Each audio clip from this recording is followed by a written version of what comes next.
Chair and Ranking Member Westerman for the opportunity to testify at this Members' Day hearing on proposals for a Water Resources Development Act of 2020. One of the U.S. Army Corps of Engineers' important missions is to plan, design, and build projects to restore aquatic ecosystems across the country. In my district in California, the Corps is currently undertaking planning and design work to begin restoring an 11-mile stretch of the Los Angeles River.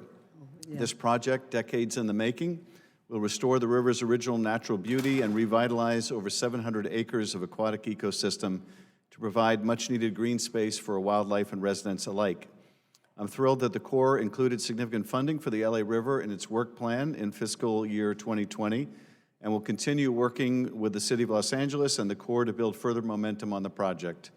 At the same time, I've also heard from many constituents and community organizations in my district over the past several years who have shared concerns regarding the health and safety implications of using the herbicide glyphosate, commonly known by its trade name Roundup, in the LA River, as well as other federally managed lands.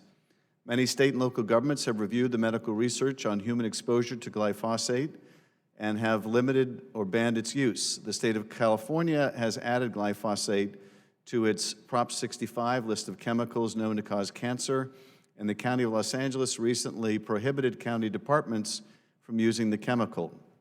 International expert bodies have similarly linked glyphosate to cancer, including the World Health Organization's International Agency for Research on Cancer, which found the chemical probably causes cancer.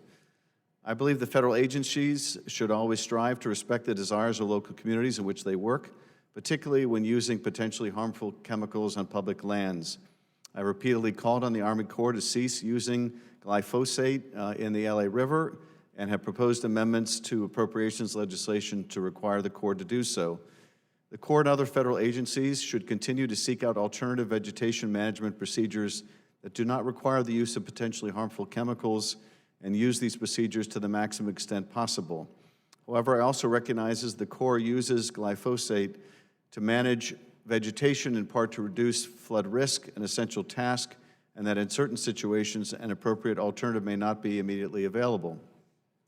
Accordingly, the committee should include in the Water Resources Development Act of 2020 language to restrict the use of glyphosate within aquatic ecosystem restoration projects, including the LA River and other similarly sensitive ecosystems around the country, except in cases where both the Corps and the local non-federal sponsor concur that using the chemical is necessary to address an immediate threat to human health or the environment. This balanced approach would ensure that the Corps respects local wishes regarding the use of chemicals in public lands, while also providing flexibility in cases where alternatives are not available.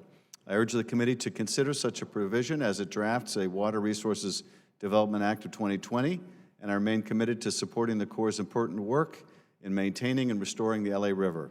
Thank you for your work on this legislation and your attention to my requests. Thank you very much for your